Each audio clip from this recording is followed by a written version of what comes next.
네, 전해드린 대로 일명 이 장이언맨이라는 이 네. 30대 남성 전국 음식점 수백 곳을 협박해서 9천만 원을 뜯어냈습니다. 네, 관련 내용 정혁진 변호사, 조기현 변호사와 함께 자세히 짚어보도록 하겠습니다. 안녕하세요. 안녕하세요. 네, 반갑습니다. 자, 그런데 먼저 이 장이언맨이 어떤 수법으로 범행을 저지르는지 한번 통화 내용을 한번 직접 들어보시죠. 4사람이나 북풍에 회사까지 한 일이 있어 연락드립니다. 아, 장난하나 진짜. 소리 하지 말고 내가 바로 영업해서 바로 처리시킬 거니까.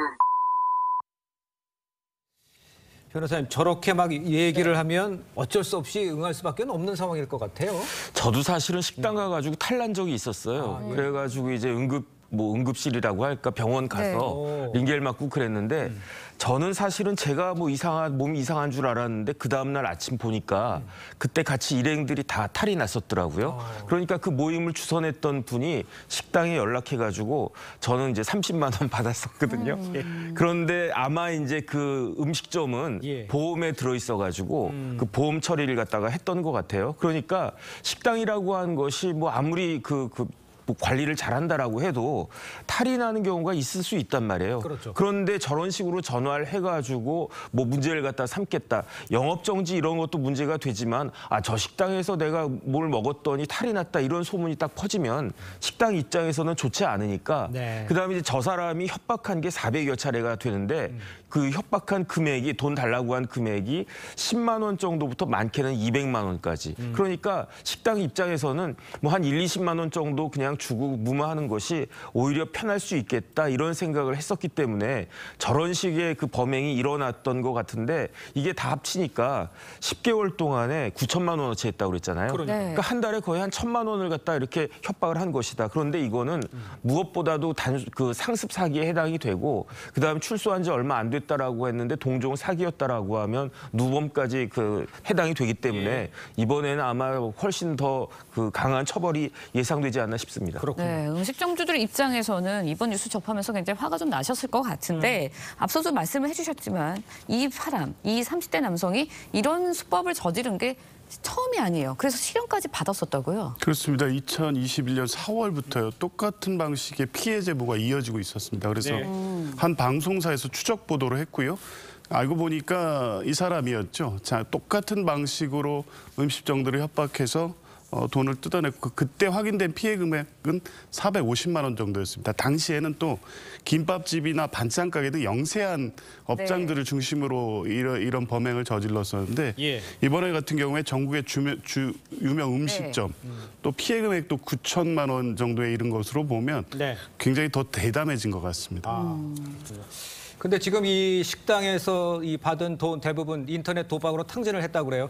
아까 변호사님은 뭐 30만 원 정도 받았다고 그러는데 물론 상황이 다를 수 있겠습니다. 네네. 이 보상 받을 수 있을까요? 이 케이스 같은 경우에? 원칙적으로 보상은 받을 수 있죠. 그런데 피해 식당이 400개가 넘는다고 그랬어요. 그렇습니다. 그런데 이제 금액이 다 합치면 커지지만 9천만 원이니까 이거를 400으로 나누면 식당당 한 20여만 원 정도밖에 되지 않지 않겠습니까? 그러니까 피해자인 식당 자체가 이 정도는 그냥 넘어가자 이렇게 생각을 할 수도 있을 것 같고 무엇보다도 피의자가 재산이 과연 있을까? 뭐 9천만 원 벌었으면 거기서 상당히 있을 수도 있지만 어쨌든 재산이 있는지가 문제가 되는데 예. 핵심은 뭐냐면요. 이 사람은 이번에 중한 처벌이 예정이 되어 있는데 그나마 형량을 줄이려면 합의를 해야 될 겁니다. 네. 그래서 만약에 이제 형사 처벌을 감량을 갖다 받기 위해서 예. 저 피의자가 식당들 돌아다니면서 뭐 어느 정도라도 합의를 한다라고 하면 본인의 형량이 좀 낮춰질 수 있지 않을까 그런 예상이 들고요.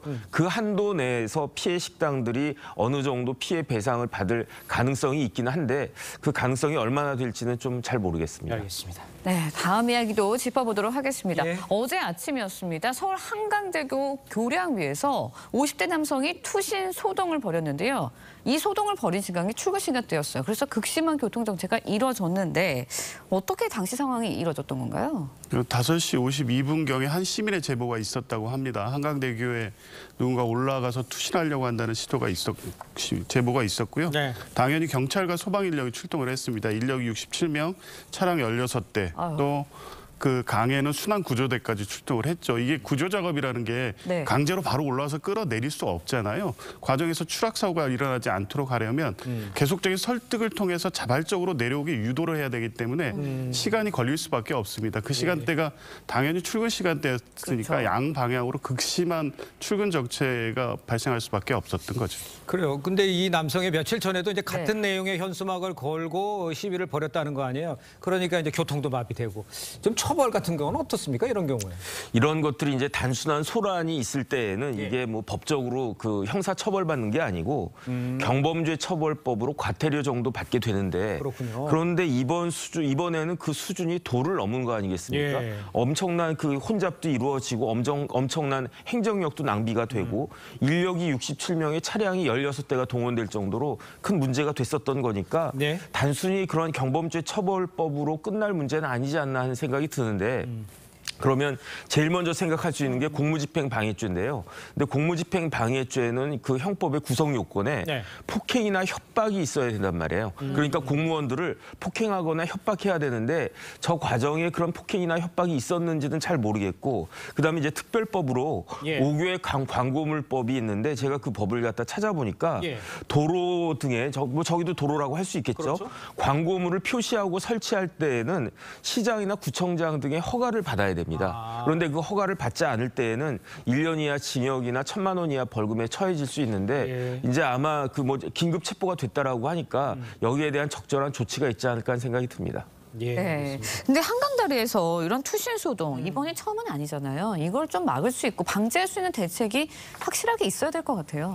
그러니까요. 이게 계속 사회 문제가 되고 있고 서울시에서 대책을 내놓고는 있는데 네. 작년에도 한 1000여 건이 있었다고 합니다. 예. 증가 추세에 있는 겁니다. 그래서 서울시에서 안전 난간도 설치하고 원통형 이 난간을 만들고 해서 예. 올라갈 수 없도록 조치를 하고 있는데도 줄지를 않고 있거든요. 그래서 안전 난간을 뭐 더 촘촘하게 설치하거나 CCTV를 통해서 예방적 조치를 하거나 하는 방식의 조치를 서울시에서는 하고 있는데요. 네. 계속적으로 사회적으로 좀 이 문제가 제기돼서 그런 방식의 어떤 극단적 정치적 의사표현이라든가 투신이라든가 이런 분위기가 발생하지 않도록 만든 어떤 사회적 분위기 형성도 중요하다고 봅니다. 알겠습니다. 자, 두 분 말씀 여기까지 듣겠습니다. 고맙습니다. 고맙습니다. 감사합니다.